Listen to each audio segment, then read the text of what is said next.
city of Fort Hare. Internally within Rhodes, we are led in this leadership center, which is a leadership center of the Africa Hub of the Global Secretariat of Future Earth. It is the longest acronym ever, and I still can't even say it. So I have to say the whole thing. Future Earth Africa Hub Leadership Center. Internally, we are led by our professors linked to 3 of our leading centers and institutes, and that is the Institute for Water Research, the Institute ISA, yes. The Institute ISA, and ELRC. And together, they are leading the work that is meant to bring to realization the intention of the African.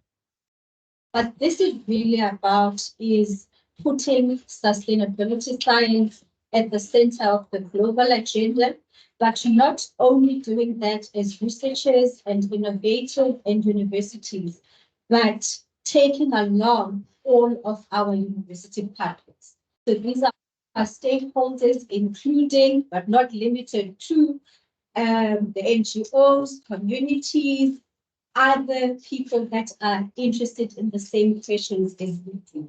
And the work that the center is doing resonates very well with our own values as a university. You will know that our IDP, which is our campus for the next 5 years, speaks to conducting and being at the forefront of knowledge generation that is at once locally relevant, but commands global attention. And I think that the way that the center is configured speaks to that intention. And so today is about a discussion, a conversation with the internal publics, our other stakeholders from within the Rhodes University community, together with those on the virtual platform. We are, as leadership of the university, highly committed to supporting this initiative. It is initially funded for a period of 3 years, but we hope that we will have delivered on the promises that we have made, that you will hear about, and that we will then be eligible for funding for a further period.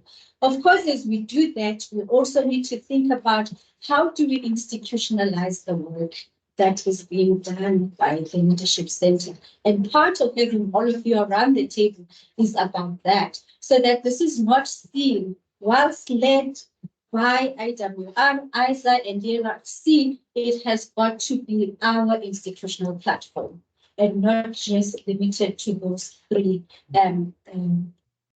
entities within the university. Of course, we are leading, but we are leading in partnership with our partners with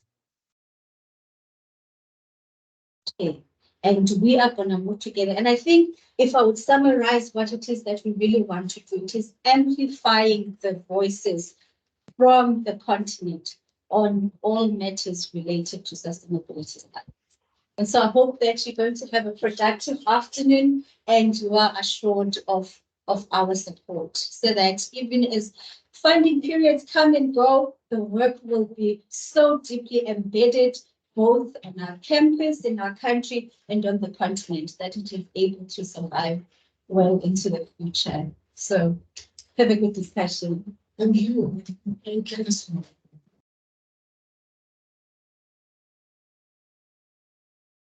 So this is a hybrid event. There are people joining us online. The NRF is online. I just want to test whether Fatin, can you hear us? And can you just say something? Yeah, I can hear you and I can see the agenda. And I was very humbled by the warm welcome. Thank you so much. You can hear us. Okay, but we can't hear you. So we need to hear the people. Want to? Yeah, can I take the floor? Oh, fantastic. Thank you. Yeah, thank wonderful. You. That's right. Yeah. Okay, so our agenda is,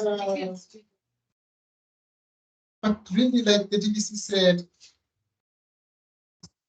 share with you what we're trying to do is and see where you can also contribute into this very big most of segments. And if you think it's small, the segment is small, and then go into it, I'm interested. So I think then can give us a sense of from their perspective, because they are the finalists, they are the ones who made the call they want down from this. So I think over to you. Thank you very much, Cyril. Actually, there is a little change in our talk. I will start, then Michael will follow up, and finally Daniel will close. Can you please share your screen so I can share my slides? Okay.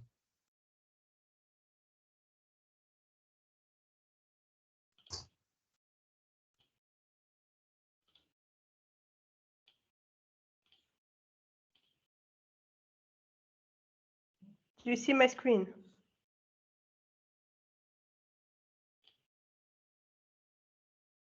Do you see my screen? Yes. You can see. Okay, so thank you very much. Hello, everyone. It's great to see you today. Here is Fatina Bahar from Tunisia, Governing Council from the Future Earth, representative for the Global Research Networks. I'm also support for the Future Earth Africa Hub Leadership Center and visit and follow at ISAR from Tunisia. So I'm very happy to start with my presentation and say a few words about the Future Earth community and also the core activities of Future Earth. So as you can see here, Future Earth is a global initiative focusing on sustainability science. Within the network, we have extended networks from researchers, from experts, from stakeholders representing the sustainability science arena. So currently we are having more than 50,000 experts part of the Future Earth network. Future Earth vision is focusing on supporting sustainability science for a sustainable, equitable world for everyone, where all decisions are informed and supported by accessible science. So in terms of the distributed secretariat, Future Earth is supported by 9 global secretariats distributed worldwide. For example, I can show here part of the distributed secretariat that we are having within the network of Future Earth. We have the US Global Secretariat, the Canada Global Secretariat, the France, the Sweden, the China, Japan, Taipei, and also South Africa, which is South Asia, which is based in India. And since 2020, Africa also joined the Global Secretariat of Future Earth to support sustainability science and to support the networks working on that. And the headquarters is hosted by South Africa. My colleagues will give later on more details about the work of the Future Earth Africa Hub and the work of the Future Earth Africa Hub Leadership Center. Let me share here part of the integrated activities that we have within Future Earth Global. So first, Future Earth is working to facilitate research and innovation. And part of the activity done with this context, we have the 10 new insights in climate science. So every year, this is a publication of Future Earth that brings together researchers, scientists working in the field of sustainability science. And last year, we had over 60 persons who contributed to this. The Earth Commission, for example, this initiative is led by the Sweden Hub, which is one of the global secretariat of Future Earth, and Pathways. Second, Future Earth is also supporting building and mobilizing networks within the sustainability science and sustainable development. So one of the big activities and events, we are having the Sustainability Research and Innovation Congress, the SRI, and we have the good news that Africa also is hosting the SRI satellite event since last year. So last year we had the first edition, and that edition was hosted by Nelson Mandela University and supported by the Future Earth Africa Hub and NRF. And this year we are continuing with the second edition of the Africa Satellite event. And this year the event will be hosted in Durban, and also it's supported by the Future Earth Africa Hub, the Future Earth Africa Hub Leadership Center, NRF, and other partners. Also part of the activities that Future Earth is supporting the transdisciplinary research capacity building for early career scientists. For example, this is one of the big initiatives that our colleagues in Japan are supporting, which is the Terra School teaching, educating on transdisciplinary research for early career scientists. And other activities, for example, the Earth Leadership Program. This is led by colleagues in Canada. In addition to this, Future is also supporting the shape to the global narratives. And the great thing that now, when having the Future Earth in Africa, we can also support these global narratives with an African folks initiatives to those global reports. As explained in my first presentation, that Future Earth is distributed networks and bringing different entities to the work to sustainability with the 9 global secretariats, 21 national and regional networks. We have also the 27 research networks, and those networks are covering a range of Earth system science, and they are promoting interdisciplinary and transdisciplinary research. So here I can give you a few examples of the different activities that those networks are supporting. For example, we have the Global Research Networks are supporting biodiversity, health, modeling, carbon emission, atmosphere, marine and water, governance, risk, ecosystem, urban, finance and economics, water, energy, food nexus, earth and human history, and land use. So many of them, they are focusing on supporting the knowledge production, connecting the community, bringing this knowledge to the community, creating this interface between science, community, and science and policy. I would stop here and I will share my screen so my colleague Michael can go through his slides and tell us more about the activities of the Future Earth Africa Hub. So let me come back here and share my screen and allow my colleague to continue. Michael, over to you. Yes, thank you so much, Faten. Colleagues, are you able to hear me? Yes. Okay. Yes, so we can hear you. I'll try to be short. My responsibility is to give you context of how we ended up with Africa Hub in South Africa, and then what it stands for. I'm just looking for maximizing my screen. So, sorry, my mouse. Okay, so that's fine. So that's my name. I'm currently the director of the Africa Hub, but I work with the 2 institutions, as mentioned, University of Pretoria and Rhodes in the opening remarks.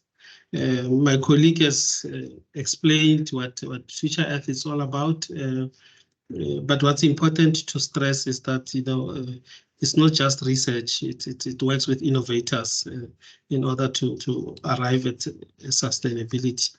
And you'll see that the type of focus that we have is just to ensure that all partners or different stakeholders participate in this.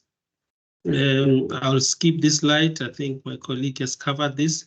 So why were we interested in bidding as the National Research Foundation to host the Africa Hub? We saw this as an opportunity because Future Earth is a critical platform, you know, for sustainability research and innovation. And then one of the great work that Future Earth is undertaking is on the policy front. And as government or government agency, we thought this will give us an opportunity to harness the expertise, not just within South Africa, but within the continent. Before, everyone was doing their own things, you know, sustainability science here and there, SASCALs here and there. But now with this Africa Hub, which will now serve as a gateway to sustainability science in Africa, we have a coordinated way of working on issues of sustainability. So the keyword there is coordinated. Initially, there used to be one hub, which was based in the US, that coordinates all the work of Future Earth and activities globally. But after the review in 2020, there was a feeling that the Global South is not represented, and we know the issues that are and the challenges in the Global South are at the scale that, you know, the Global North or everyone cannot ignore them. So the call for additional global hub it was also with the eye of seeing Global South participating. So we took the challenge and say, look, we'll do it on behalf of not only Africa, but of Global South.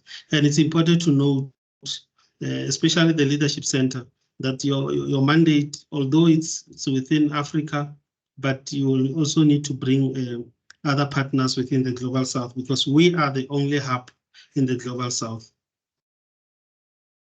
This is the journey that we followed. So we submitted the application in 2021, feedback in December. We had to resubmit because the evaluation committee had some comments.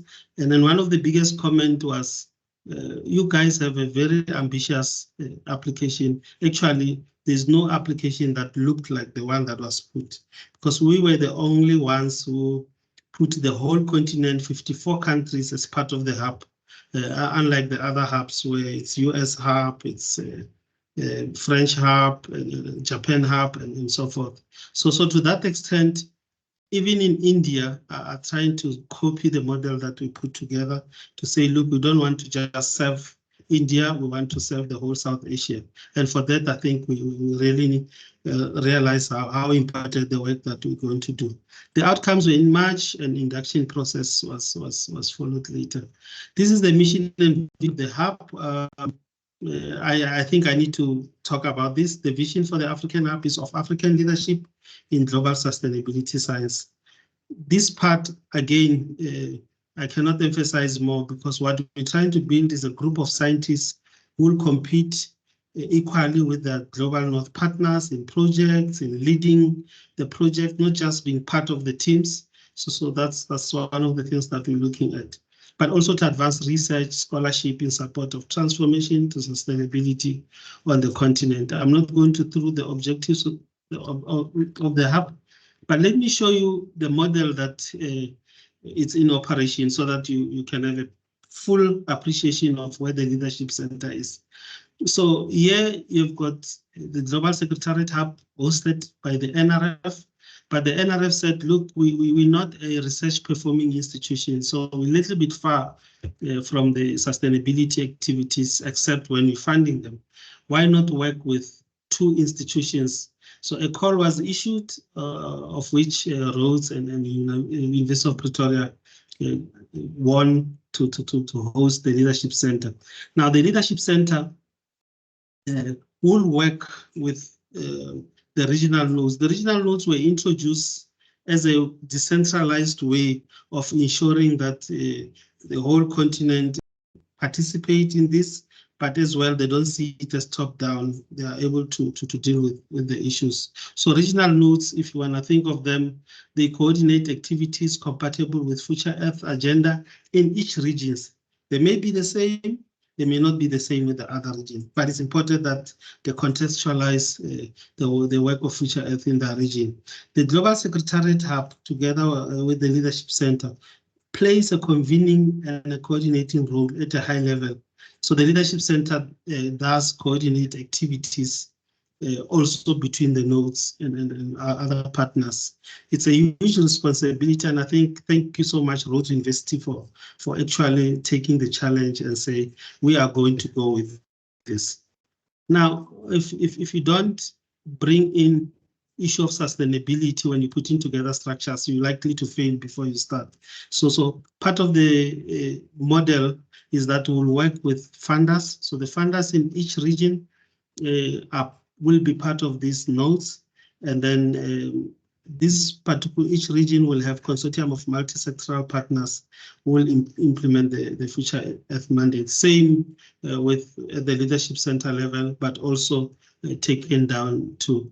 And you can see it's giving an example of the type of partners that needs to be brought in: government, universities, NGOs, CANs, GRNs, think tanks, activists in sustainability science and all. Everyone needs to be brought to the table to make this work. And all of it is led by the Leadership Center. Visually, this is what we want to see. In terms of the activities of Future Earth and sustainability. We want to see activities in North Africa, West Africa, Central Africa, East Africa, and Southern Africa. all these coordinated through the leadership center that will provide us. I won't go through this in terms of things to consider, but I'll make the slide available. In terms of the timeline, we're looking at launching the whole program later this year. So far, the leadership center has been established, but the nodes were in the process of putting together. And let me tell you, we put up a call out there and say, look, we're looking for institutions that can host the nodes in different regions. We thought people are not going to say, look, because we have to put money, we're not going to respond. We got more than 26 responses, and it's amazing. We have to choose one in each region, and we don't even know how to deal with it because we'll have to send more people regress letters. But that tells you how already the community within the continent is building up, gearing itself up for the work of Future Earth, which is very, very exciting. Let's see. I think that's the end of my presentation. I'll hand over to Daniel to speak about the Leadership Center itself. Let me see if I can unshare. Okay, excellent.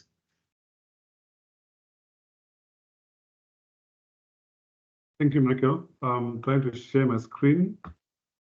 Can you see my screen? Okay.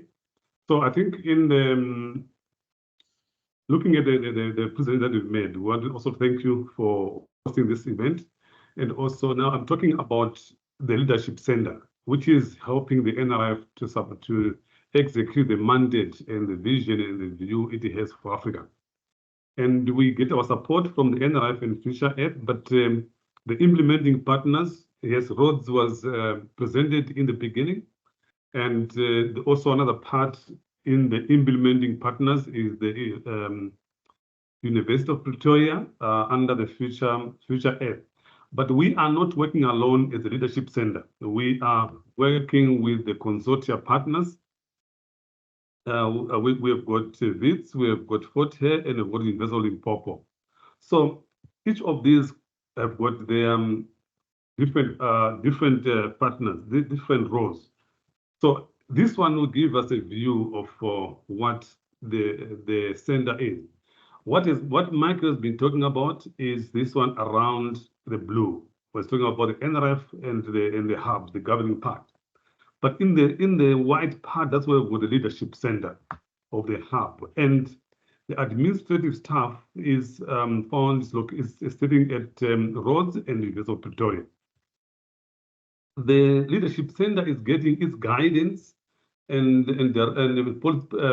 decision-making strategy positions that is done from this steering committee. It's giving the strategic leadership the center. And this is composed of the consortia partners we mentioned, the NRF, the Future Global, and our regional nodes who also represented in this steering committee. Now, the tasks we have is actually run with and assist the NRF to execute the scientific leadership, sustainability science efforts on the continent and establish science communities and also develop the capacity of the different of our young scientists. And this is now we're looking at our earlier career scientists, the postdoc and the publishing. We need to develop their capacity, and that's the role of the leadership center with the guidance of the steering committee.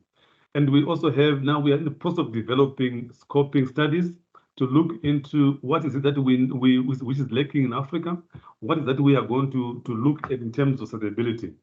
And in that process, we get assistance from our consortia partners who would we're in the process of developing sustainability science clusters.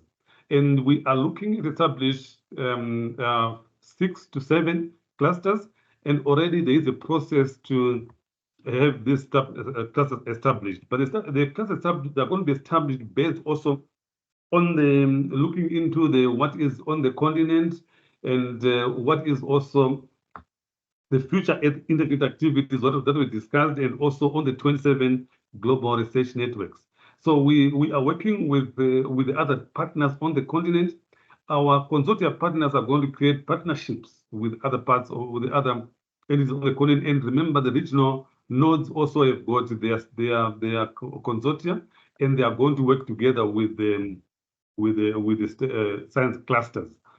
One of the things we are working on as this leadership center is supporting the NRF to establish a monitoring and evaluation and learning network framework for the whole of future Earth. And this is what we are in the process of doing that, and we are going to have a consultative process to look into this and who we can bring on board, and we are going also to work with other people from the other hubs. And one of the things we really have to look at the end, when everything's said and done, is a long-term plan.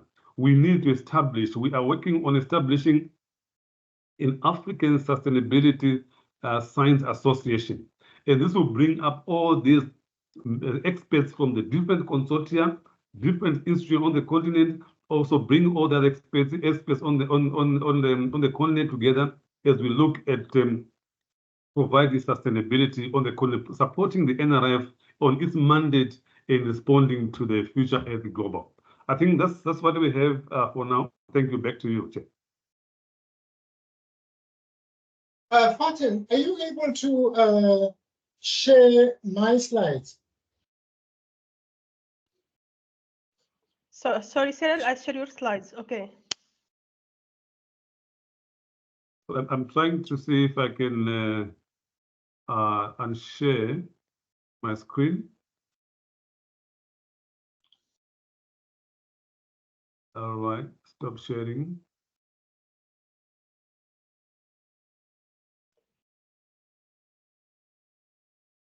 One that I said, by the way, we also have Yeah,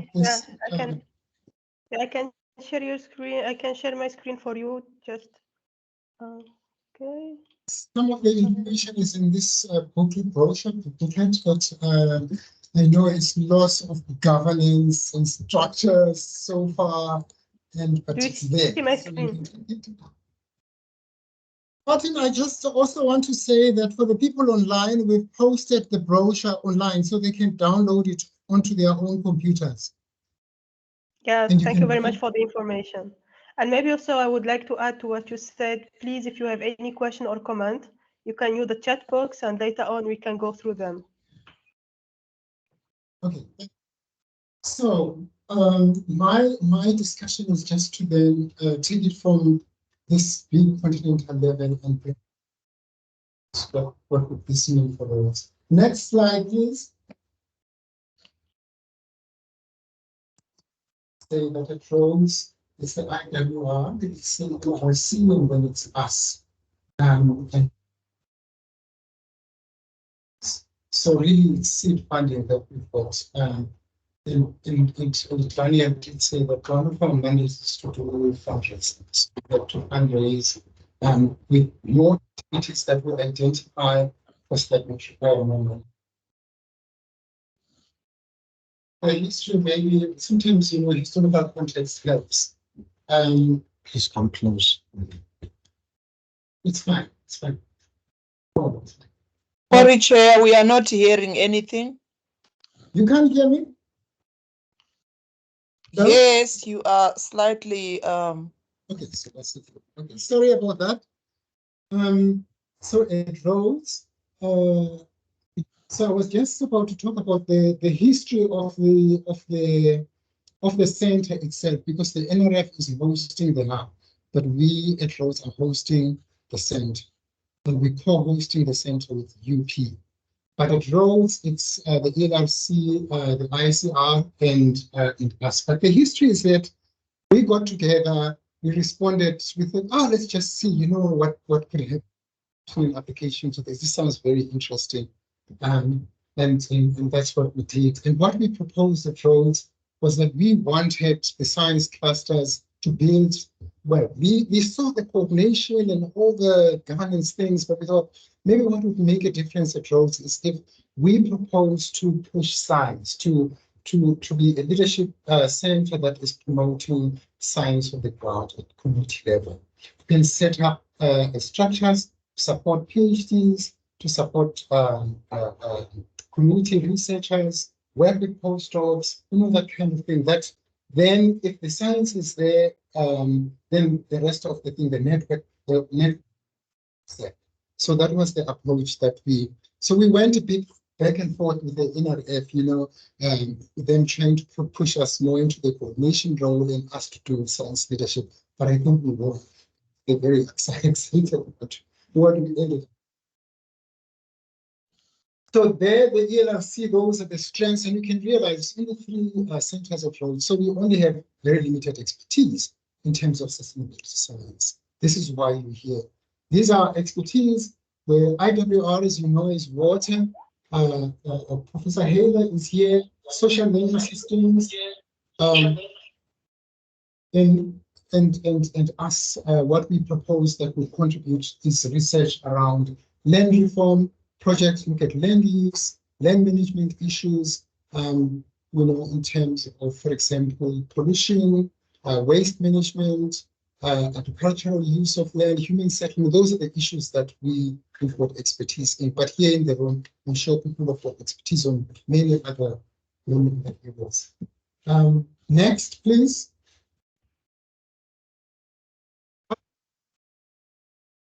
So let me try and be. So this is the idea now about why this approach would be useful, because then what we would do is establish these clusters and anchor the project. But there's another thing there, that the clusters, if we build science clusters in different various disciplines, then we would be more likely to get success of establishing an African association on the continent. There are other things there that has mentioned that I don't think it would be useful to get into. In terms of Forte, they've got their own. I think it's climate change. It's around climate change issues. Say that again. And financing. Climate change and financing, and then this leadership. I think that's their science cluster that they're leading, and then University of Limpopo, biohealth. So you can see that the more people we can bring in, the more clusters we can bring, because we're bringing in those expertise to then develop. Currently, we only have the seed funding that we've given to those universities and those colleagues as partners to coordinate the work of establishing those particular clusters. And later on, or maybe now I can just tell you that I'm working with colleagues in Kenya, in Ghana, in Zimbabwe, and Tanzania, but it's really at early stages, based on certain principles on how we're going to go about developing our. Each and every cluster has got its own approach, depending on the issue and topic that they're dealing with, because all not the same. But yeah. So next, Martin. Okay. So Daniel has already talked about this. Just trying to locate where we are, the clusters and the leadership center. Next, I think this is the last slide. Next. Okay, over to you, okay. I think it's here, no? And the meanings of really what how for the expertise now, you would know whether or not you fit in or you don't fit in into this kind of science. And then maybe you can learn from how.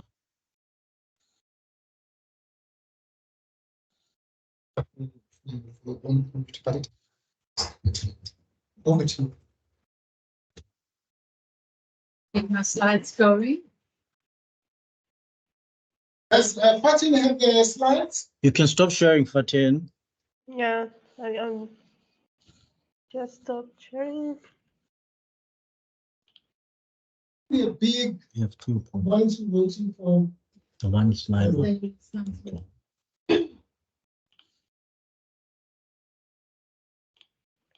I stopped sharing, and now I'm sharing the slides of Professor Haila, right?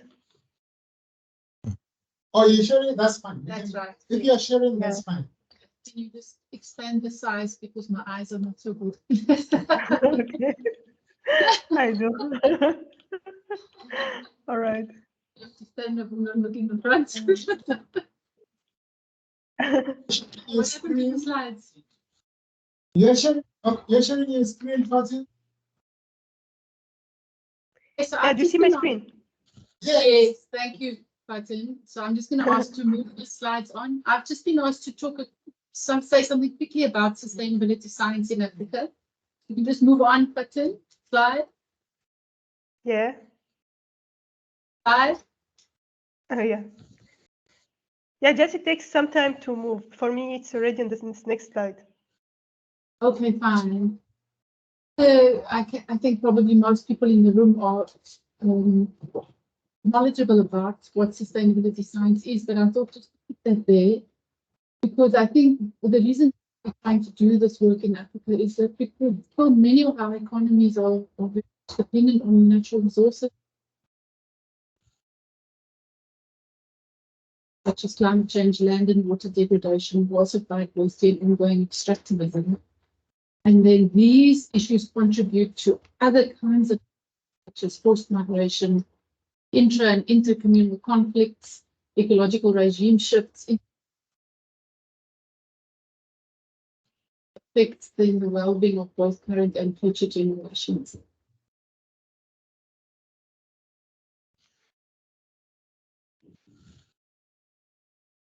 Science, or we're quite used to specific sciences that have their long history. And sustainability science is something that crosses many of them. And I quite sustainability science focuses on issues relating to sustainability and sustainable development as core parts of its subject matter, and it is defined by the problems it addresses rather than the disciplines it employs, which basically makes it an inter or multi or transdisciplinary type of science, and those concepts themselves are also being worked out, but essentially this type of science is also trying to engage not only in understanding of the problems, but also understanding of how to respond to the problems. So there's this relationship between the science being produced and action. And hence, Michael was also talking about the multi-state type of science is often also to co-produce knowledge and to be much more engaged in the world. So it's a form of engaged science. And there's also a strong transformative intent. And I think one of the most interesting issues about sustainability science is that it engages quite interesting ethical questions around current and future generations. And the question of, how do we even establish what is necessary for generations? Of course, we can see where we are in the current system, but what about the next generation and the next generation, and how do we manage our planet today as of course what the impact generation. So there's a lot of discussion around these things, and that's essentially the type of science that we're talking about here. Can you next button? Yes, yes. Volume. Okay, more volume. Okay. And so what we've just done an interesting review also with Nelson and Chika and a number of other scientists in Africa looking at sustainability sciences and what they look like on the African continent, what their history is, and what needs to be done actually to develop them further, I guess. And one of the things that we identified is that they're still very much constrained by legacies of nature culture dualism, separating people, cultures, and the natural world, and also fact value dualisms. So the history of the sciences shape the sciences as we come to them in the present. So we need to be conscious of that. There's also a very strong history of imperial sciences, and of course the northern-led development trajectories and imperatives. So there's a lot that one needs to traverse and think through and grapple with as one works on and into these particular sciences. So, foregrounding African ontologies and epistemologies and experiences is very crucial for the work that we do going forward. And that's kind of, I think, what we want to see as a kind of a key feature of the work that this particular hub and also leadership center is going to work on. Slide, thanks button.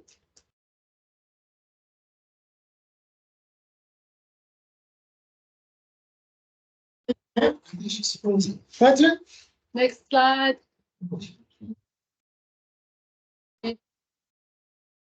Yeah. Next slide. Done. No, she's actually there. Button over there. Button, can you hear us? Yes. Are you asking for the next slide? Yes. This is the next Yes. slide. I just moved. Okay. Actually, it needs time. Yes. I think the rest will move Yeah. slide to another slide to appear for you, you know. So I think this is what's happening, Fine. maybe because of the connection. Yes, thanks, Martin. So I think this is already been mentioned that the intention of this hub is to strengthen the African voice and contributions into the global sustainability science arena, the Earth Network, and the global sustainability science arena has what they call global research networks. And so what we want to do is try to make sure that the African scientific community are in those global research networks, but also that we may actually want to establish global research networks out of Africa, off the African continent of science, which are not necessarily being well developed internationally, but which have got a significant impact and implications for us. We're going to start with undertaking a scoping study, which Daniel has already mentioned, and this will provide a baseline document for us and will give us, a good understanding of what is actually happening on the African continent and what the needs are.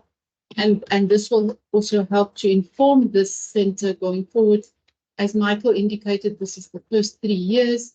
It's a big undertaking, so it's likely to actually have a much longer life going into the future. So we need to prepare well and make sure that the foundations that we're building on are actually strong foundations. Can you move to the next slide? Thanks, Fatin. Yes, done.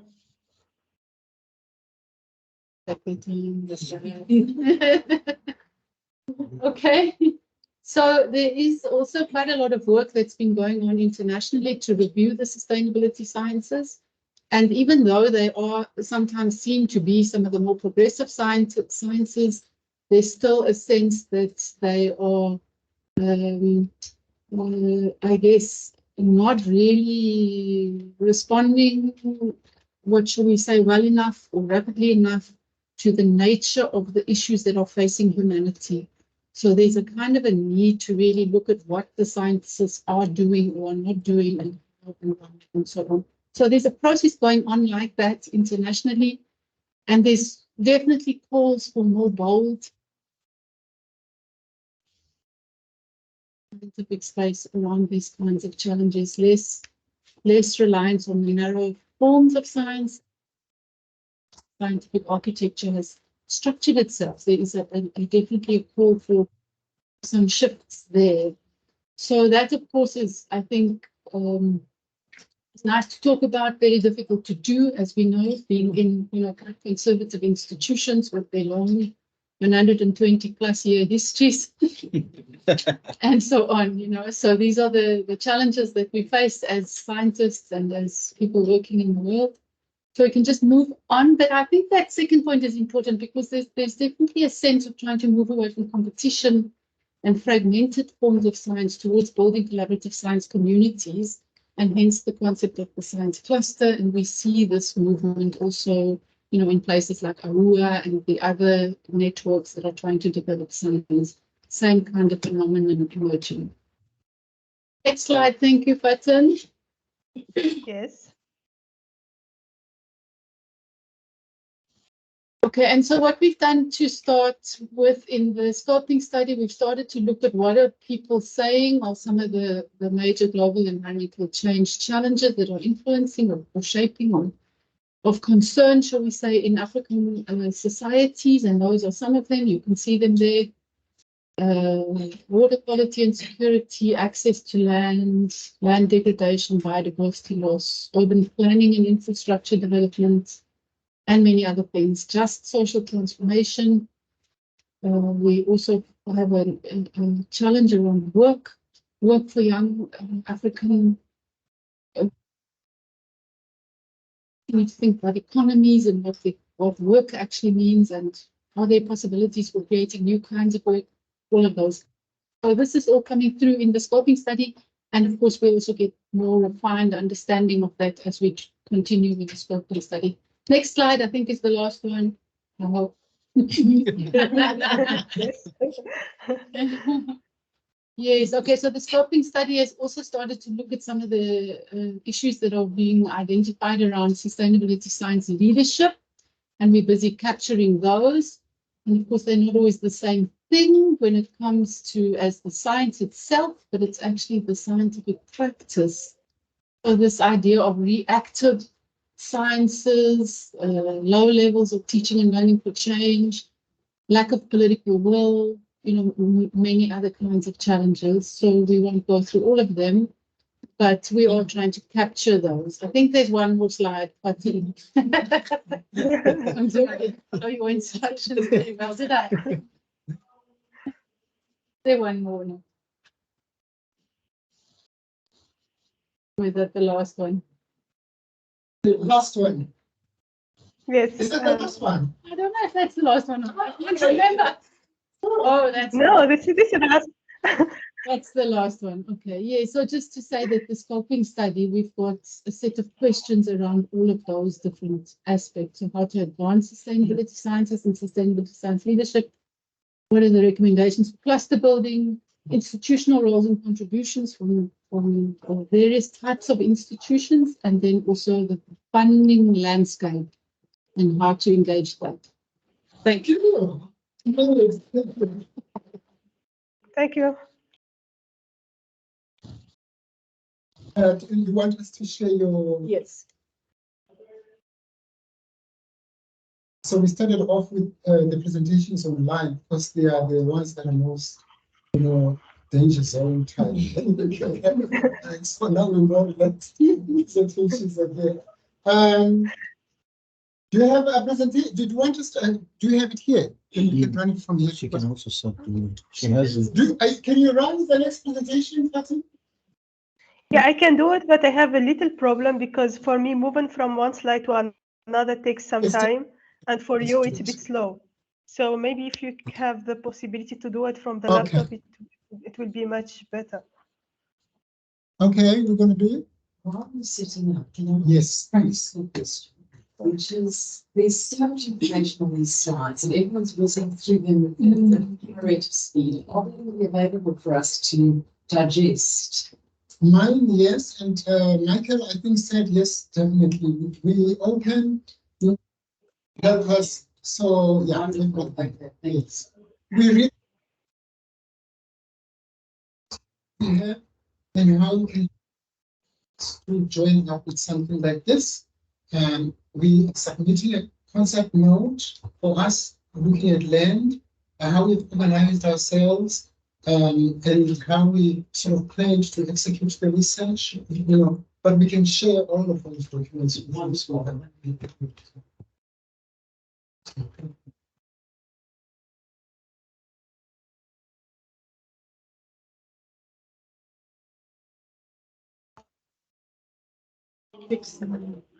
There you go.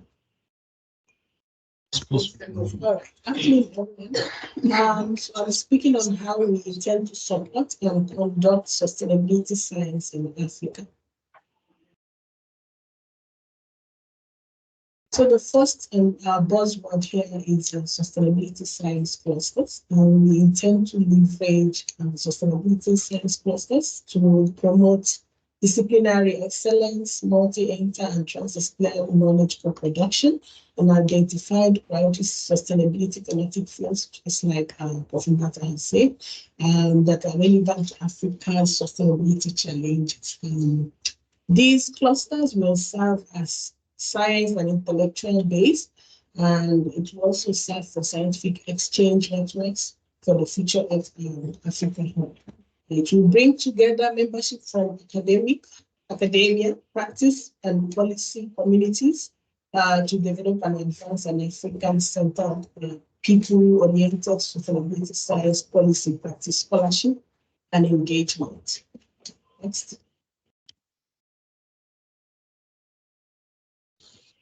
Still, a way to conduct and encourage conducting sustainability science in Africa would be to develop and strengthen our early career programs. And by this, I mean providing dedicated support for early careers. And one way will be some sort of visiting program, visiting fellowship, where these early careers are actually provided opportunities to visit different institutions where they can learn, and where, of course, they will have the advantage of being mentored by both their home and their host institutions, as well as a very well professional advice to provide support. And then establishing platforms. Okay, another way will also be through strengthening institutional capacity. We could provide things like research training frameworks, which can actually provide support and help early careers to identify what actually they need to learn and how they can do sustainability science in Africa. Could also offer mentoring opportunities for postdoctoral fellows. You'll be shocked and surprised how much developmental impact a postdoc can make on you. So establishing those type of platforms where postdoc can actually collaborate with postgraduates is one of the ways we plan to conduct sustainability science. Also facilitating co-supervision to enhance holistic development, as well as establish exchange programs. We already have something like that existing, what we call African Water and Sustainability Network, where you actually encourage students to visit other universities internationally and learn skills in that. Support and resources. The first point of all will be creating an enabling environment for innovations, assisting and also developing a funding mechanism and providing grants and resources for local researchers, as well as strengthening research capacity. Thank you so much. How can you mute, please? You can hear everything you're saying. Stop sharing. Yeah, so we stop putting this slide. Oh, You can put this one on the screen.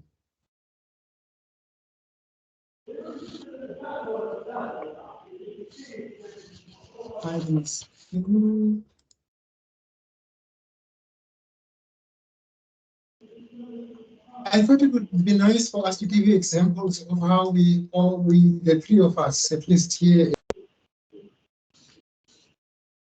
we are doing, we're promoting our science clusters. Mine really has got three principles that I thought were important. To make sure that the research is across the continent, we identify specific topics that we want to deal with for the next 5 years. So because we couldn't deal with, we couldn't deal with mining, some of the issues were cross-cutting. When we said, okay, what are the strengths that we have in the room for us sitting in the different regions in Southern Africa? So we said, okay, let's agree that we're going to be voting on this. But we also wanted each of the sub-themes or sub-research topics to have representatives from across everybody, so that we could do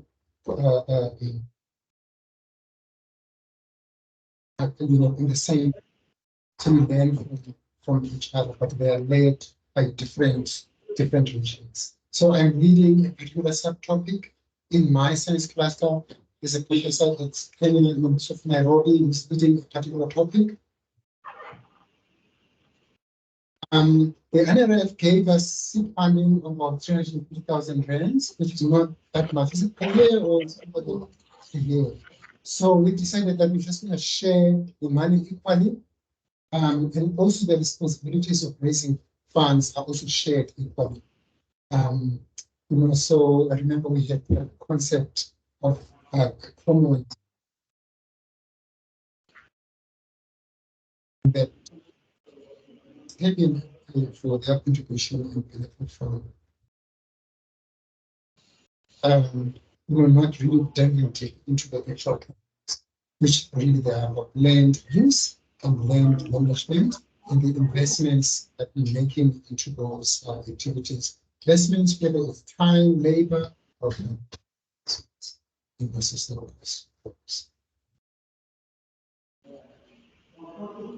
So our science cluster is starting a bit later than the others because we had in the funding, there was only enough for 6 science clusters in year 1 and year 2. So we pick one up this year and next year. So ours is still very much in the information, let's say. But we are thinking of working on the issue of transformative learning and and skills because so much of the systems are out of sync with sustainability challenges and also this issue of future of work and learning pathways for young people. So that's kind of the way we're thinking of working. There was a very strong interest in that when we did the first, when we were doing the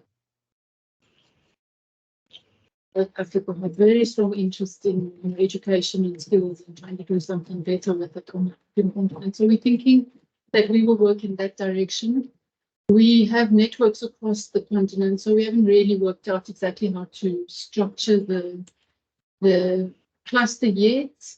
But I think as soon as we can make a move, which we're hoping to be towards the end of this month, we'll start to see how to involve partners in different parts of the continent. We also feel very strong that we should cover across and then codify the research agenda and decide on who wants to lead on what.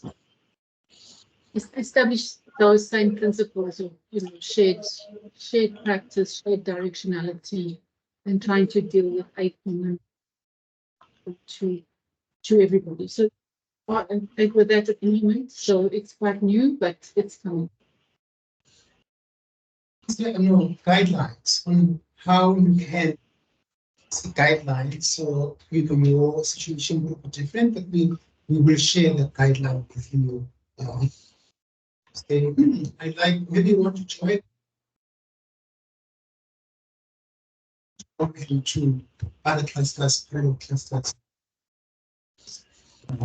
So Stop in the cluster, so you will be talking about what I think somebody was talking. I think it was you talking about any career researchers into cross learning, taking them to institutions. I was with Future in Paris this morning, and one thing they are asking us is, do we have people who can participate in these platforms at a global level to advocate for specific issues, but they want to be experts in those areas, but they will be representing the voice of, Future Ed.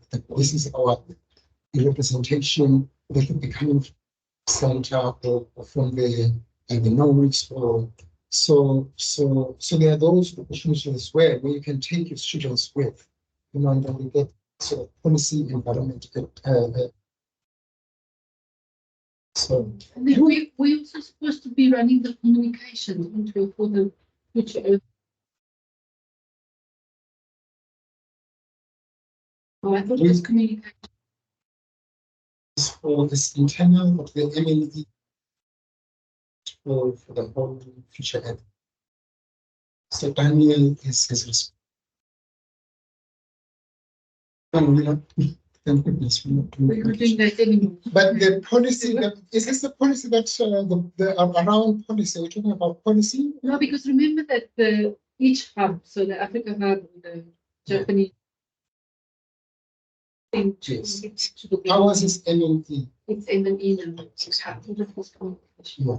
So, but they've also asked us to contribute to policy spaces. If and it's mostly coordination in a sense that if you know people who are experts or communities affected by particular issues, that they need to be represented at a global platform level, then we can nominate those people to represent FEAHLC in the leadership sector. Do you want to talk about how you will have this organized quickly? So if you think about it. So this is time now when we're engaging you. You've had lots of information. You probably also have ideas. And you can still go and digest everything. We can send you this brochure. We can send it to you electronically, but you can take the copies that are here. I know that you've been sort of like, let's have this discussion, let's have this discussion. And I'm waiting to hear what your thoughts are, even if they're not aligned with this, because really we're trying to mobilize the community. UP is going to be doing the same for UP academics and all our other partners. So we try and activate this thing from the.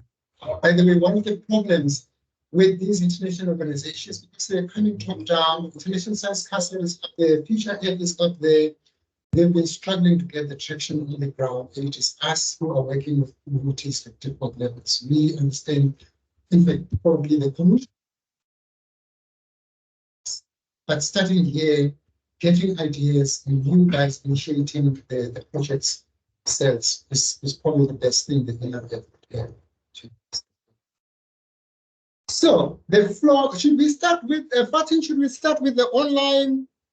Maybe we take like 3 questions or comments and then we come back to the room. Yeah, thank you very much, Cyril. Maybe let me see what is here in the chat box. Yeah, there is Jessica shared with you for the scope and review a link that you can see and consult for the study. Also, there were a question about the topics of research folks for the science cluster. Cyril, you just mentioned those, and I see that Mitsu responded that we will email them. Otherwise, we have. Martin? Do you want No, you want to just ask those people to speak to us, to just unmute exactly. and talk, yeah. Exactly. I wanted to go through the chat box and then ask my colleagues here, the online attendees, please, if you have a question, just raise your hand and take the floor. I see one question from Indari Hassel. Please, the floor is yours. Good afternoon, everyone. My name is Hazel Cavender. I'm from DUT in Durban. I'm an ecologist and I lecture conservation and sustainability. And I think a very important aspect also is undergraduate research. So I've been doing some research in that area. And I think building capacity at the undergrad level can also create a good foundation to follow through into postgrad. And then another issue that I think requires considerable consideration is the link between private sector, academia, and citizens, especially in terms of citizen science tools and capacity building among citizens, because coming from Durban, where we have a huge issue with water at the moment in terms of water provision and pollution. You know, our municipal structures are falling apart. So I think it's important that we build capacity in the generations to come to be the problem solvers and innovators. And I think this is not unique to Durban, but to many cities in Africa. So I think our future practitioners in terms of the students that we build capacity in and our link with society and civil citizens is critical. Thanks. Thank you very much. Sarah, would you like to comment on this or I take the second comment? Sarah, we can't hear you, please. Can you respond as well? Okay, wonderful. So then the second hand, I see it from Kalita. Please, the floor is yours. Hello, can you hear me? Here you are. Yes. Awesome. Thank you so much. I wanted to ask about the clusters and how the knowledge that's going to be generated will be decimated, because I know that we want to create hubs for researchers and spaces where we can have a more southern perspective. But I wanted to know if there was any thought yet on how everybody else is going to have access to the knowledge. And I know that there's the magazine in the beginning that you showed, but is there any other ways for people to know what's going on, or if someone just randomly wants to know what to do, like what's the equivalent to Googling it? Like, would people be allowed to go to the clusters? Would there be place-based? I don't know if this question is making sense. And then my name's Kalita. I'm a recent graduate from Rhodes University, from the Environmental Science Department. Thank you very much for the question, Klita. Do we have other questions from the line attendees? Yeah, we have one question. Professor Longa, do you have a passing question, comment before you leave? Yes, we have one final. Just hold on, Fatim. Open study. How the different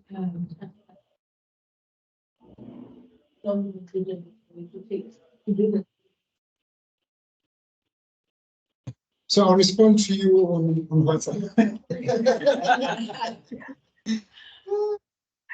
Fatim, one more question online, and then we respond to all the online questions.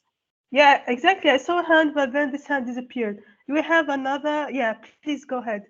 Vilmin. Hi, everybody. It's Vilmin from University of Limpopo. Just for everybody. Can you hear me?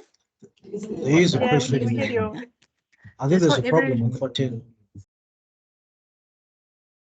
Also, sorry, I think Vilmin. Then, there's Vilmin. Can you talk? No, just somebody talking to me. Please unmute yourself. Actually, I hear you quite well. Okay. Just for everybody here, because some of the people are new, maybe. Yes. Okay, so if you can hear us, guys, we're going to move to the people here in the room while sorting out the audio. Okay. Okay. So maybe let's. But I'll just type it. Okay. And then. Yeah, actually, I can hear them very well. I think there is a problem somewhere. That question. Can you hear me now? Okay, we'll start. Thanks. Sorry, I have to do 10 minutes. Hi, I'm Jane Tanner. So I'm at the RWR, work with Chika, and I'm director of the Arua Centre of Excellence Support. And I just wanted to, it's not really a question, it's more of a comment than an invitation. But I just wanted to share our experience. In the last, we just concluded a grant. We worked with 8 different African institutions. It was an Arua Montessori grant. And most of us were outside of the sustainability science area. We were the traditional scientists that Hala mentioned earlier. We had some sustainability science expertise, but all of us acknowledged that the way we were doing things wasn't working. And so we wanted to try something different. And so we embarked on this journey of transdisciplinarity and sustainability science. And it was really hard. It was incredibly challenging. Very rewarding in some areas, some great wins, but also a lot of failures. And we're busy writing it up at the moment. But the challenges that we encountered in all the different institutions, there was 8 institutions across Africa, were huge disciplinary silo, to the point where the actual universities almost enforce it. There were, of course, issues with understanding different disciplines and with perceiving how difficult it was going to be to understand different disciplines. And my example of that is, you know, that as a natural scientist, when I come into an issue that I know is going to be hard, I've been given a whack of climate change data. I know that I'm going to use some complex method to analyze it, and I prepare myself when I do the reading, and I get on with it. Because I know it's going to be a challenge, so I put that extra effort in. But bringing social sciences into the mix, the natural scientists didn't do that. We didn't think to ourselves, okay, the social scientists have their own complexities, and we need to prepare ourselves in a similar way to engage with them. And it was vice versa, but there were a myriad of lessons that we learned. And I would say we are still on the learning journey. We're still at the beginning of the learning journey, although the experience was 4-year grant working together. But the next part of this is that we, as many, I think, you know, we've just been awarded the cluster of research, now our cluster of research excellence in water resources management for a sustainable and just future. And what that cluster is about is it's the Arua African Network partnering with the Guild research universities and research intensive universities in Europe to try and foster African-Europe collaboration and equal and we wrote the proposal with many of your aims and objectives in our proposal, although we're still babies in the sustainability science field. So it would be really great to have some long, and Nelson's involved. I mean, he is a co-leader in the cluster, so you know, you will be involved. It would be really great from your real perspective and the partners to have some longer conversations about your experience and our experience, and kind of matching them up and making sure that two different clusters are on a trajectory. And then to just say that our cluster, which is on the 8th of March, so the invites are just about to come out. So everyone is invited, but we're sending them out via email. So if you think that you might not be on the email list, please contact me. It's Jane Tanner, or j.tanner@ru.co.za. And then we can invite you to our cluster and you can get a bit of an idea of what that's about. But yeah, thank you. Jane, I've known Jane, well, I've spoken to Jane several times on Zoom since I arrived at Rose during COVID. I think this is the first time. Yes. To see you. Good to see you in person. Thank you. Yeah, I think some of the comments, especially around what it is that are you documenting that? Yes, we're busy writing up a special issue, which is almost as hard as it's really hard. But yeah, getting this. We hope to submit that in July. So I'm looking forward to reading this. No, definitely.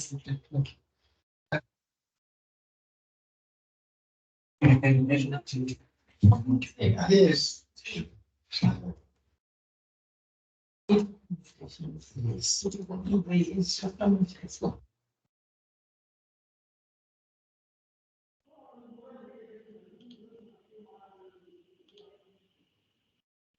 But I mean, not just about initiatives, but real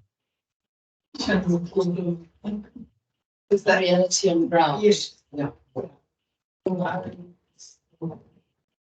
It's a big part of the journey.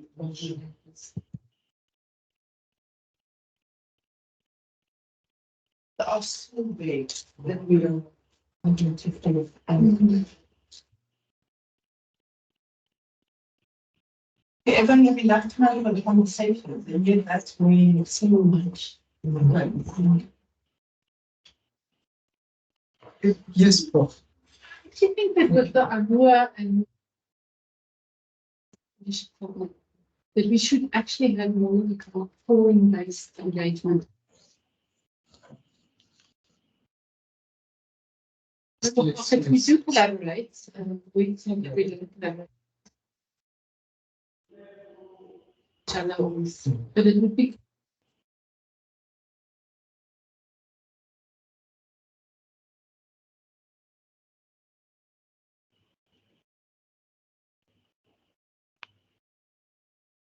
there's a lot of movement around these we continue, in little bits and pieces. So it is able to what kinds of forward these trends that are impacting, coming at us via Future Earth, coming at us via work, coming at us by the Global Change National Research Plans. And so how are we preparing ourselves as a research community?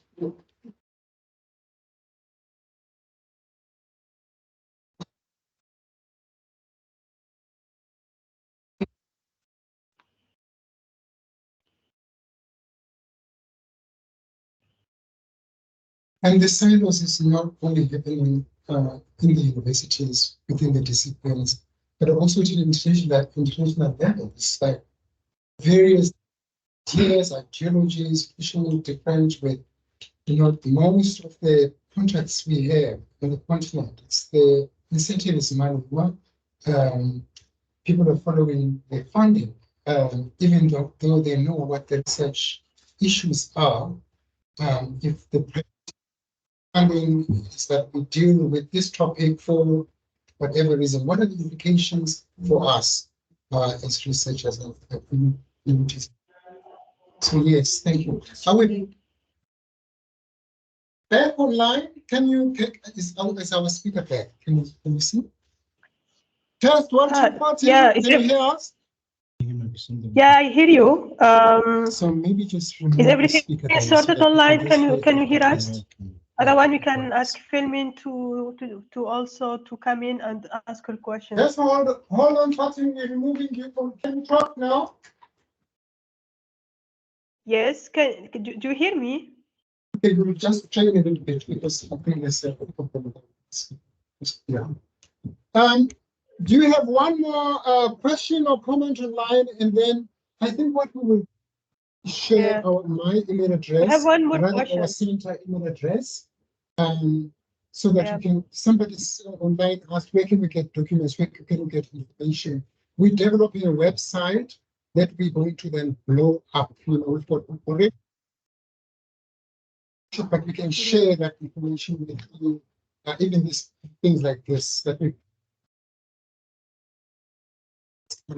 up, we can put it private on the website, and then just share the website through Twitter. Can you share our? I did hear you. Yes. Can you speak, Fatim? Why we can't hear Fatim? Yeah, do you hear me? Yes, you can speak. Do you hear me? You can put the volume. Hello. Fatim, we can't really hear you anymore. Unfortunately, I think I'm going to try and kill this. No. So maybe you can speak, Fatim, and if we can't hear you, we'll let you message. Yeah. Okay. Do you hear me? Hello. Do you hear me? Yes, we can hear you. We have one question. Okay, perfect. Wonderful. Yeah, because we have one more question from Filmin. Maybe if Filmin wants to speak to this. Fighting, you can repeat. Are you here? You can just ask the question. Yes. It's fine. Yeah, or just I can ask the question. The question is, could you please clearly or shortly outline the different roles of the science cluster versus the regional nodes? Okay, thank you. Can you hear me? So sorry, Fatih, is it possible if you can just maybe write it down and then I'll just read it out? Okay, it's already in the chat box. I can just copy and paste, so you can find in the chat box.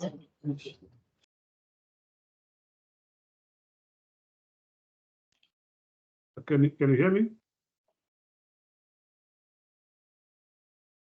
Yes, Daniel, I can hear you. Okay. Professor, can you hear me? Yes. Can they hear me? Yeah, I do.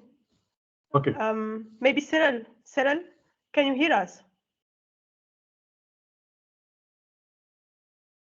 Okay. Yeah. Yes, we can hear you. Go ahead. We can hear you. Yeah, please, Fine. Daniel, you can take this question. Yeah. Thank you so much, colleagues. Yeah, that's an important question.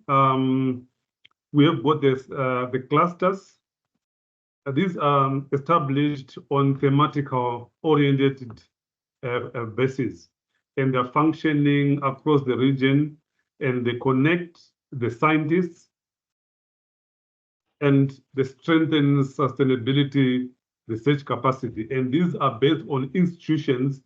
Some of them are already based in South Africa, but we are looking for some across the continent so that we can have the regional component to it. They intend to practice transdisciplinary learning across the continent, and they focus on specific themes. And these themes are drawn from multimedia. These themes are drawn from different aspects of sustainability, but challenges that are faced in Africa. And we need to address on that also issues that are addressed on Agenda 2030 in Africa, also Agenda 2063. So clusters are based on institutions that are in a specific country. There can be more than one institution in a cluster. But if we look to the regional nodes, these are actually governance structures. They support activities of a specific region. They are going to be on an institution. There's a secretariat for each of the regional nodes, and each node will have a steering committee. And the steering committee will be looking also into what are the issues which are important for research in that region. And then they will have consortia. They create a consortia. So the consortia are a structure in the regional nodes that's going to work very closely with the science clusters. So they're actually different in terms of their setup and also different function. I'm not sure whether it's answered. Thank you very much, Daniel. I think that was a very good explanation of the difference between the science cluster and the nodes. Maybe also I would like to add one small detail to Daniel's answer on the nodes. The nodes are also supposed to encourage, connect the research community and also connect with their groups also to the science cluster. Is this a good response to your question, Velmin, or you need more clarification on this? What? Martin, can I just say that I'm going to allow people who need to leave to go. Okay. And then for those who can stay, we can continue the discussion. That's fine. But I've put in our email address online so that you can write to us. You want to just email the comments? So we've got everybody's. If you want to sign up online. I was going to say I'd like to read in this. So let me share my, can you see it? I've just put the teacher at Africa Hub Executive Center in Value Conference for people who are here. Please write that down. That's just a long acronym that was teacher at Africa Hub. So it's a nice way to remember actually what it stands for. Leadership Center. Leadership Center. And now we've come to the time we said we would stop. So if you have to go, but if you want to stay, you can continue having the conversation online and here. And then online, we've given you the email address there. Is that okay? Thank you so much. Thank you so much. Okay, and really thank you for the offer.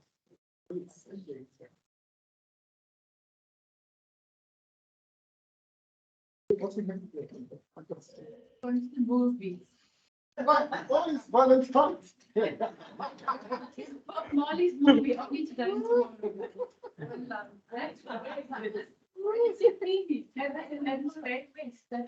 Okay, people are just leaving, waiting for people to leave, and then we'll continue for those who stay online. Okay, Fatih? Okay, yeah, no worries.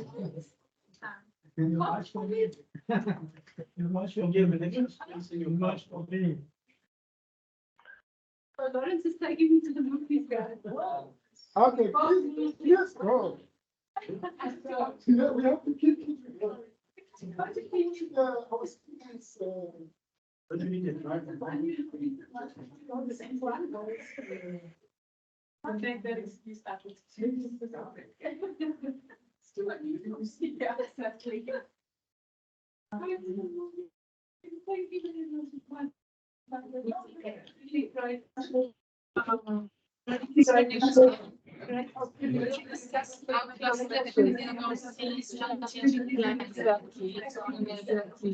the agenda for the NRC strategic plan. Yeah. Muted. So we'll take out. Oh my gosh. I'm sorry. Excuse me, guys, I'm going to the movies. I was going to the movie. Sorry for the. But we can continue. I don't think we can go in now. Can you hear us, Fatih? Don't you want to drive it? Don't you want to drive it? Yes. It's 25 years since I've been here. Oh, What? Today?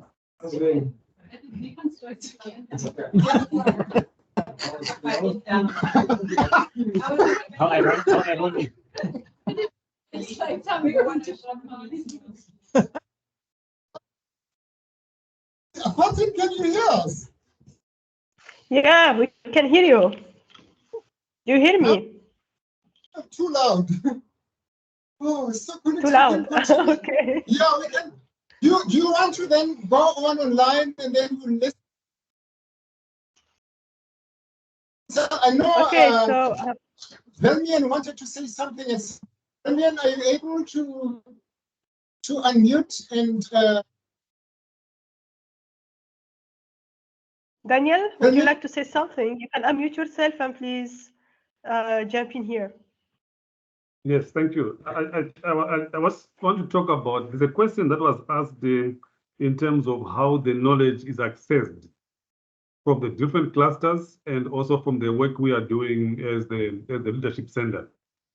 We are part of a bigger organization, the Future Earth, and we have a website which is being developed.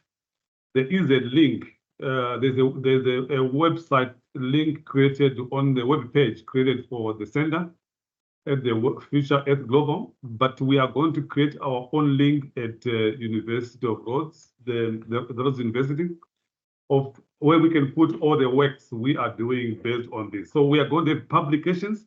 If you saw in that big oval structure we presented, there is also publication of innovation there. Our idea is to have a journal for publication of these items, so that how we can access, we can publish our information. And also we are trying to see if we can work with the Open Science platform at the NRF to see if we can use that information, that platform as well, for publishing our information. But most importantly, we also look into working with the intergovernmental regional organizations like the African Union and also the regional economic communities to see if we can have our work being developed, our researchers develop our work into policy briefs, which can be shared by the different policymakers, so we can have impact on the people on the corridors of power. In other words, also is we should also want to encourage our different researchers to scale down their work so that whatever they publish on an high impact journal, they can scale it down so that we can have it shared with the people on the street. At least they will know what we are doing in our labs and everything. So that's another way of we are looking at try to disseminate the information and having the information accessed from the different platforms. Back to you, Martin. Yeah, thank you. Thank you very much, Daniel. That was very great opportunity that can speak to the question. I'd also would like to highlight some of the opportunities that could come from the global Future Earth, because I was just mentioned in the slides I gave in the very beginning that Future Earth is supporting, contribution to the global narratives. And there is a great opportunity that we can have contribution from the African perspective to those global narratives when we are building the network and we are having people that contribute to those high-level reports that can inform policy making and also the community and so on. There are also the opportunities coming from the networks. And one example I gave, that was the SRI, and we are hosting the SRI Africa Satellite event. And this year we're also aiming to have statements that we share from our regional activity to the global SRI that could also support in the future, opportunities for fundraising, for visibility, for support activities, and so on.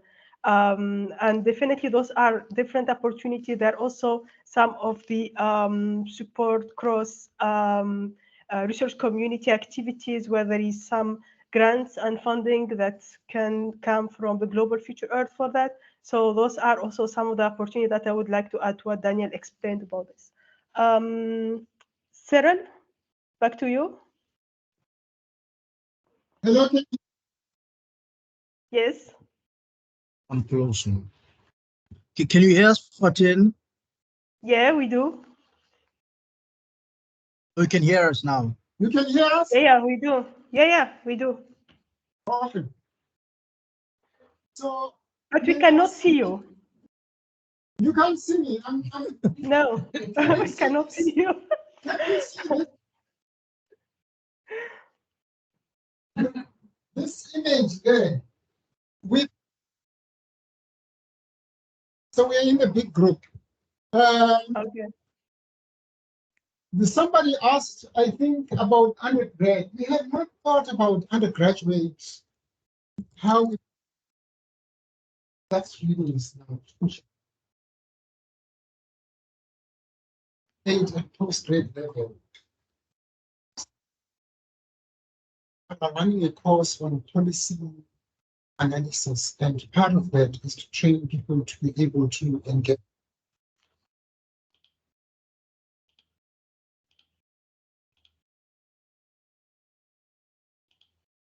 How does this translate?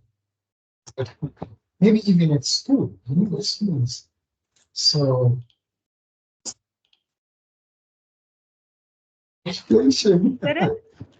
Hello? Cyril, sorry. Yeah, it's very difficult for us to hear you. Sorry, let me sit down. Sorry, I go up and down. So, the person who spoke about education, we are thinking that maybe that on its own, how do you bring in sustainable science education into undergraduate, university, or maybe even high school, But that could be a cluster on its own. How do we, the education system, basic education system, I have I don't come from education, so yeah. But I think it could be a good, in fact, it's a much worthwhile activity to form part of the activities that we are. Our capacity development is about early career researchers, but maybe we should go way before sustainability science. And then somebody else asked about where they could find us, the information that would be coming out of the science clusters. And Daniel did respond there about the fact that we're going to create our own website and archive that information. So I think that's great. But I think Velmian also wanted to say something. But there was a problem. Can you hear us? Daniel? Velmian, can you hear us? Hi, Cyril. Yes, Daniel, I you are can hear mute. you. Yeah, okay. You can just unmute yourself and. I think my question's been answered. Thank you very much. Daniel did a good job, Daniel. Thank you. Thank you for joining us. We probably have to do this at your university. That will be great. Something similar, Yeah. So maybe we'll discuss it at our next meeting and see how we can do this in Limpopo. We meet Friday again. Yes. Thank you. I'm going now back to the physical address. I'm here in my body. Just a thought about this question that was raised about how we bring this into undergraduate and even earlier, and to build on what colleagues like Jane and others were saying about like all of the lessons coming out from other transdisciplinary or, you know, knowledge co-production, sustainability science projects about actually in practice, how difficult it remains to bridge the disciplinary silos, and particularly, yeah, how we start to make visible all of the underlying kind of assumptions in our different disciplinary trainings. And it feels like a forum to talk about those issues of transdisciplinarity could make some recommendations for the teaching of science, both in school and in universities, in terms of, yeah, how do we start earlier to build capacities for transdisciplinary applied science through transforming our science and other disciplinary curricula. So those like sort of intangible skills around yeah, transdisciplinarity that we're starting to find language for. Yeah, let's have a discussion. I'm not facilitating anymore. We just Yes, I also wanted to add to what Taryn was saying. It links back to what you're saying, Prof. But I may have missed it, or it could be something that our colleagues from the other universities may be dealing with. But I was reading this because I'm seeing it says leadership center. Yes. And I kept listening. There was a slide where they talked about researchers, practitioners, and innovators. But then when I was listening to the presentations, I heard a lot about the science. And I kept thinking, which aspect of the leadership is emerging in the leadership center? Because in my mind, I'm thinking you can train, capacitate, or mentor Zoom in a particular field. But it's the assumption that by being trained in that field, then you're also emerging the leadership aspect. And the reason I was thinking about it is because we had a huge interest in the early career researchers platform, I think a few years ago during COVID. But then establishing such a platform collapsed because we didn't have the necessary capacity or someone to actually work with in terms of brainstorming. And I think me coming here, I was interested in that component to try and see for young researchers, for people who are in undergrad, how do you enhance or enrich their learning process within the center so that it's more than just being an expert in sustainability science, but actually bringing up all those other soft skills that could help you in terms of communicating the work. Because I think science communication is a huge pillar for us, but it's always like the reluctance or the silos that are there that make it very difficult to actually collaborate with other disciplines. So I think, Prof, flagging that for the Future Earth Hub is also thinking more around what do we mean by leadership?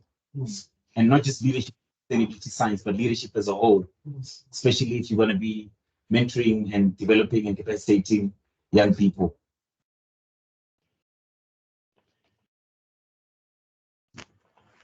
Because I've got my own like ideas, so the thing about Colleen.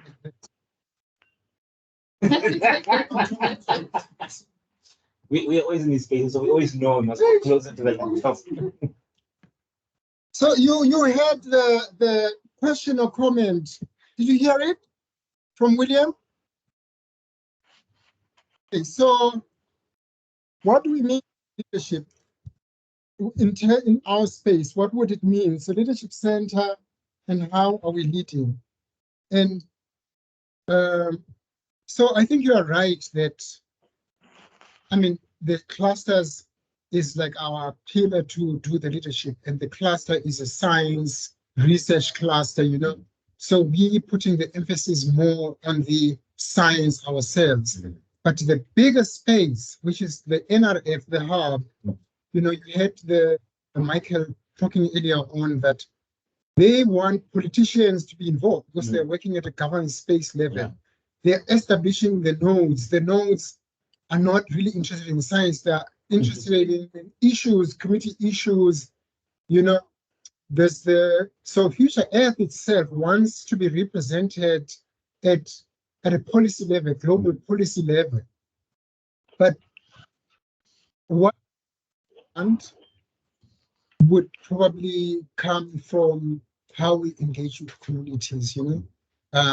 And I think the best way we can engage with communities as researchers is through the science. But other stakeholders like businesses that they are bringing on board as a hub, maybe they've got different ways on. So you are right that the center itself is more science oriented in that way. But we could think about how do we then use these outputs, the scientific outputs, to feed into. I mean, I know how to talk to the global communities, through policy briefs, you know, to the policy space, but the ways, you know, that other people do. I mean, I do media engagement, but not necessarily for the work that's coming out of a science class, but you know, for other reasons. But still a possibility, you know. Maybe we can think like, hey, I don't think that it's our responsibility to do the communications. Our responsibility as this hub is more M&E. Interesting if we had that, because then we could use communication as our tool to do leadership as well.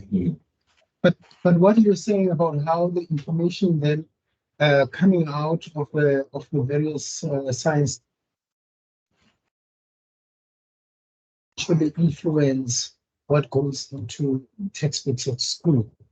And also what we're seeing is that scientists of the future and scientists of the present have to learn to speak policy language and have to learn ethical community engagement. These are all things that we only learn by doing them once we're already like let loose and it's postgrads. But these are things we can learn from earlier. All the well-rounded aspects of an engaged science. Yeah, it's You know, I had one of our partners is a minister's advisor in the Department of Basic Education. And I asked him last year to supervise. He's a fellow as well. I asked him to supervise one of our honor students. And his whole interest in Zimbabwe catchment was that the mobile auctions markets, you know, interact with schools. How can that work that's being done in Zimbabwe eventually be reflected in areas? And I don't know if when you were there at the mobile, they invited school kids to be there. You know, in some mobile auctions, I think maybe it's subjects in agriculture. Observe and take notes. But you know, kids can be taken to other activities as well. Yes. The IWR, whatever they do in terms of water treatment. Yeah. So I really think that maybe we need a cluster that's just focused on basic education. And that's really future. Yes, go ahead. Just want to say that since there's a goal here to shape global narrative, means that everyone there needs to come on board. So not only the government authorities,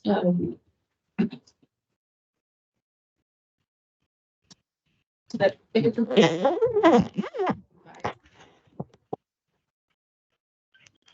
there's politics, communities, researchers. The biggest voices, politicians, of course. Yes. And I think we get involved if we've got funders. Like now, the Future Ed is opening up that space for us because they buy spaces at these institutional platforms, and then they ask us to nominate people to do to. That's a great idea, you know? There's somebody online. Sharon? Yeah. Can I come in? Okay. Yeah, thank you very much. Actually, the question on how to build the capacities for the young generation is a very important point. And I would like to highlight that within the philosophy of Future Earth, is very important to build the capacities and also to prepare the next generation on how to foster the change and also the transformation to sustainability. So I would like to highlight, like there were many initiatives within the global network on Heaven, for example. One of the entity named ECR's network of network. This one is more about supporting activities, representation, visibility of the young researcher, and also some of the activities about the TD, the transdisciplinary summer school. And this one is not only for ECRs, but also even for postgraduate and graduate student. And that was an initiative hosted by the Japan Hub. For us in Africa, it was one of the main focus and goals when the application was submitted on how to support the sustainability science within the continent, is also to prepare the next generation to give them opportunities to support them as much as possible. And what we are doing now is one of the activities that we are mostly focusing on is we are doing this alongside with the SRI, which is the Sustainability and Innovation Conference of Future Earth, the satellite event. So with this, since last year, we tried to host some of the training, some of the support lectures for early career scientists. This year also, for this edition, we are having several training, over 7 training coming from different support partners and institutions to support these activities, those activities, and also help to prepare the next generation. And also we have even a discussion on how to have the capacity development activities within the leadership center. Maybe Daniel could speak more to our plans for the capacity development. I would say, like, we have a lot of we are taking this seriously, and we have plans to also support many of the young generation activities.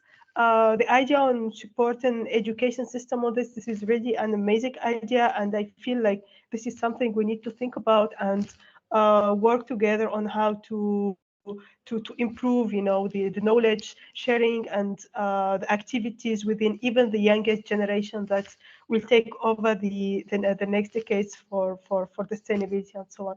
I see Daniel, you are raising your hand. Maybe Daniel would like to add what I was speaking to. Sorry, I would add, but there's Kalita who was, I think, her hand was before me, and then. Okay, please. sorry, I didn't see this. Yeah, Kalita, please. I'm mid typing, sorry. Okay. Yeah. That's fine, I'll quickly say. So on the comment that the most recent chain of conversation with the undergraduate and high school education, something that happens in some schools with LO is job shadowing. And I remember that when I was in high school in 2016, it wasn't very open that you could job shadow a researcher. That wasn't really something that came, as an obvious choice. So maybe pop-up schools or things that you could, like pop-up schools or initiatives that promote, if you're in grade 11 or grade 10 and you're doing job shadowing, if you're interested in science, why don't you go and follow one of our, maybe during a mentorship, following some of the undergraduate or postgraduate students on a day in the field or on a day doing, journal researching, to kind of put it more on the forefront. And then the second one was with the issue that Jane raised about how it really is sometimes a big issue for traditional scientists when they have to work together and they don't actually, you met with more trials than success, and it can be a bit disheartening. A lot of Rhodes's research forums for their postdocs are starting reflection sessions at the end of the forum. And the idea of those sessions are reflecting on what was it in your research or in your field that was really hard for you to do in your space. So if you're working in a transdisciplinary space as an ecologist, the social aspects might be really hard for you to grasp. And then that is a reflection. If there's maybe on your website a space for people to put their reflections, then everybody can have access to, oh, this ecologist had a similar issue to me when working with a transdisciplinary team. So maybe we can try, you know, this avenue instead when we are faced with that problem. So I thought that reflection might be a good way to address the issue of transdisciplinarity more, not effectively, but in a way for people to build on what we have learned and to build on the trial and error. Thank you so much for all of this, and thank you for letting me butt in. I'm going to take my leave and enjoy the conversation further. Thank you very much, Kalita, for this very interesting point and very great reflection. Maybe I can give the floor to Daniel, and then Mitsu inform me that we have another in-house question. Daniel, please, the floor is yours. Thank you, Fatin. I just want to maybe make a comment on one of the very important questions that was asked in the House about where is the leadership? Where is our leadership? How are we leading? And where are we leading? I think if you look at it, yes, we talk more about science, we talk more about research, but there is a capacity building component in all this. Each of the clusters we are talking about, we are going to have 6 or 7 of those. Each of them is going to have a capacity building component. And what is it that we are doing in those in the capacity building? It's not only research. We are trying to develop research managers in the processes. So we are in the research. We look at how we are constituted. We find that the manager of a research institution, more often than not, is not a researcher. It's somebody who did some administrative course at a university or some place, and now they're managing our research. So we are trying to build research leaders in research, leaders in managing research, leaders in managing science sector. Like we're promoting science managers. It's all the process we would want to look at. And also, there is a gap between the scientists and the policymakers, and we need some leadership, people who have got a vision of how can we bridge that gap. So we are trying to bridge the gap by promoting the policymakers to have researchers and who have got a policy science, policy science interface. I think that's one of the things we are building this within the clusters. It's part of the activity of the clusters we are going to have. And in terms of the basic education in the high school, I think yes, it's a gap there.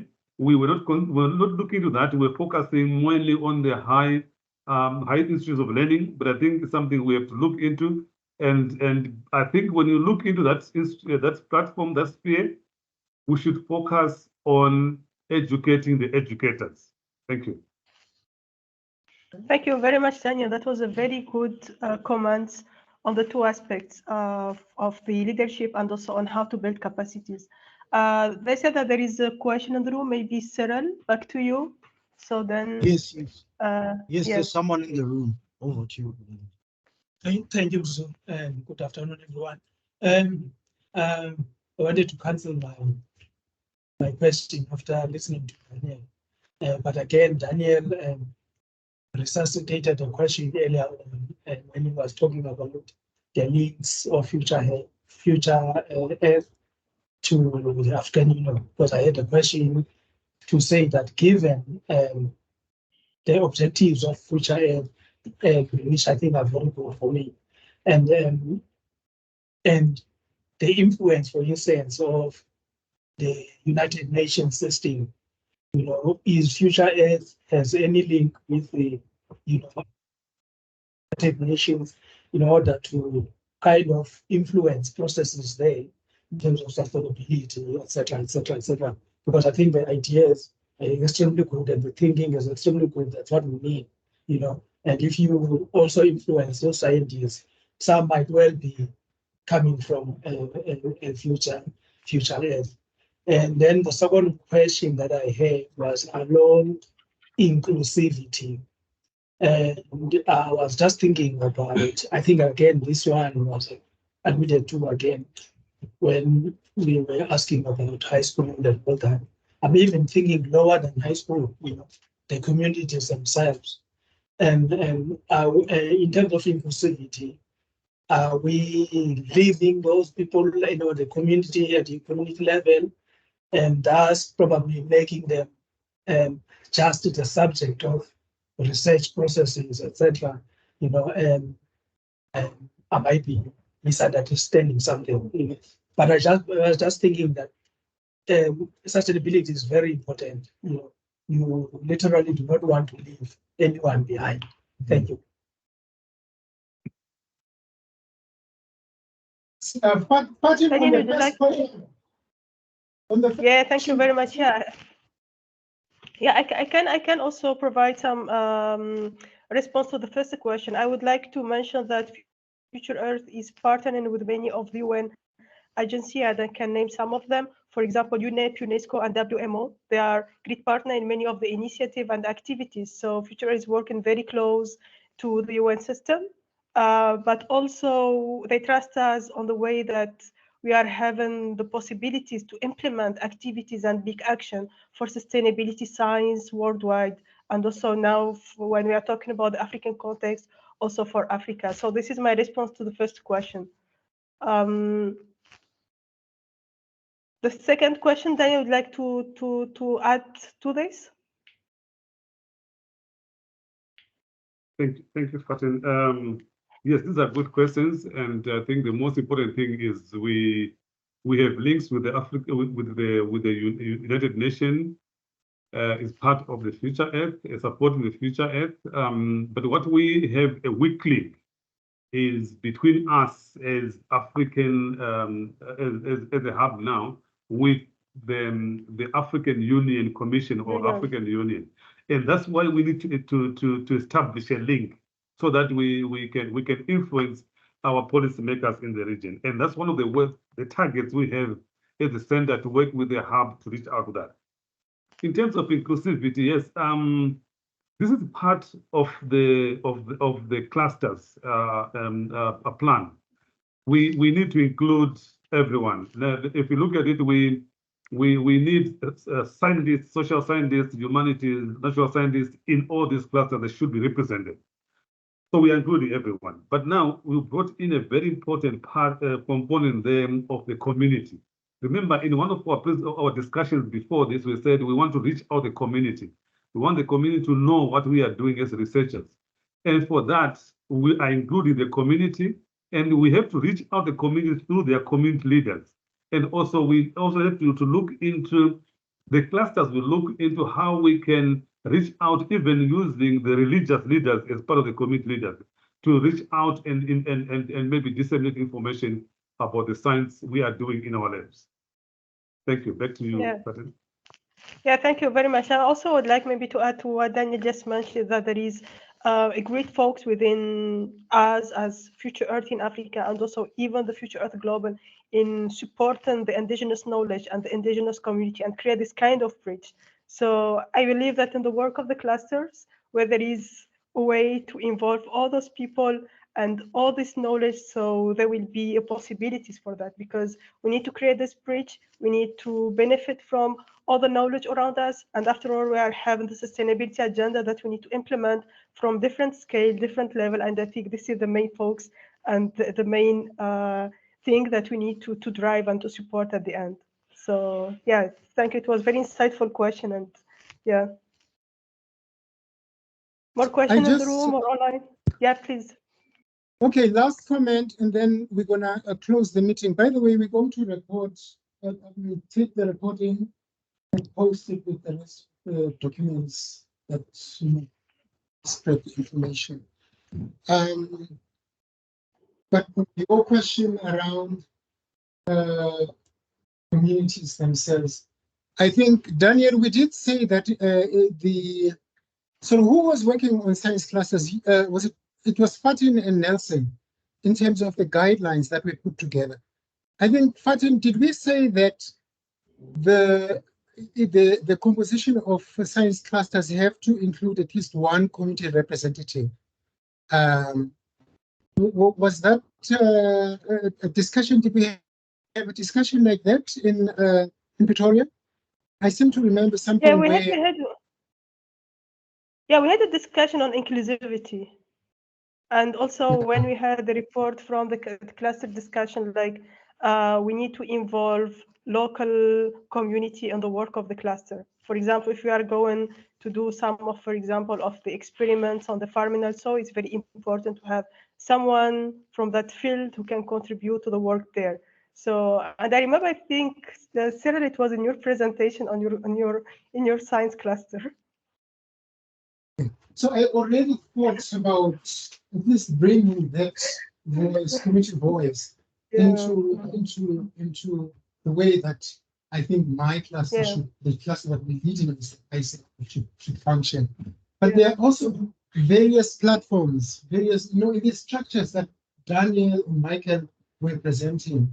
For example, the advisory board. It's very clear that there will need community representation at we probably don't have community representation at the steering committee level, but we at the nodes are definitely about communities. These nodes, although they're very strongly government oriented, but it's not just us as scientists working with community leaders, but it's also community leaders representing their communities at the various platforms of the hub. So, like I say, advisory board, it's very clear that we need community leaders there. With the nodes, conversation of the nodes, community leaders need to be represented there. At this, it might not be the best way to do it, but the voices in that process need to filter through like that. There's lots of vested interest, when you start doing it. But if it's also rotational, we have representatives that are there for only a particular period of time, and then different voices will come in and out in that sense. Do you want to? No, I don't. Oh, I think he wants to add something. Okay. I think one of thing we can ask is at what stage the research process are we involved? Wait at the initial phase, at the planning phase, or after the research is done. That's one problem. Okay, I'm trying to integrate his thoughts into my. It's missing me. No, but I wanted to go back to Munda's point because I feel, in a way, it's a low-hanging fruit but by focusing on two things, involving some of these community leaders as an entry point into a community, and in a way using science, a better way to communicate the work we do. It leads to maybe awareness around what the research has in terms of benefit for the community, but it could also lead to how can we develop then projects in the community as an application of the research, because I think someone earlier talked about there's a need to institutionalize our work in wherever, and the institutionalization can only happen in communities, not in an academic institution. So I think that science communication, wherever it is, whether it's in the beginning, middle, or towards the end, it's almost like you've sharpened the eye, the spear, the axe, and now you're actually beginning to start cutting the tree. So I think Daniel responded very nicely to the question I had asked. And I think I'm starting to see it as something that serves that purpose, that it's not just involving a community, like, you've got community involvement and engagement. You can engage people, but you're not involving them. So I think in a way it's alluding to that. We want to involve the community because we need them from a policy point of view, we need them from a buy-in point of view around the work we do. So I think in a way that there's a level of inclusion, I think, the way I'm thinking about it, yeah. Yes, depending on the subject matter. Yes. Your involving of communities will probably be different. Exactly. If you're a mathematician, we have to find other ways, more probably creative ways of include people. But so, and maybe we must make it like a statement in our guidelines that just think about how you're going to put communities involved. Make it as a guideline. young people in schools, you know, have you thought about it? If at least not for this round, the second round, and we share, you know, experiences that different leaders have had in how they are implementing the science classes. Colleagues, I think, is it fine? Should we the recording now? So we're going to close the recording now. Thank you so much for all the insights, wisdom, and experiences. But Daniel, we need to have a meeting after this. We need to finalize. We need to finalize our memo. In fact, Fatin has to send it through. So I'm thinking maybe. I'm thinking maybe can we then maybe in say 10 minutes we hop onto our steering committee platform and then we try and finalize the memo.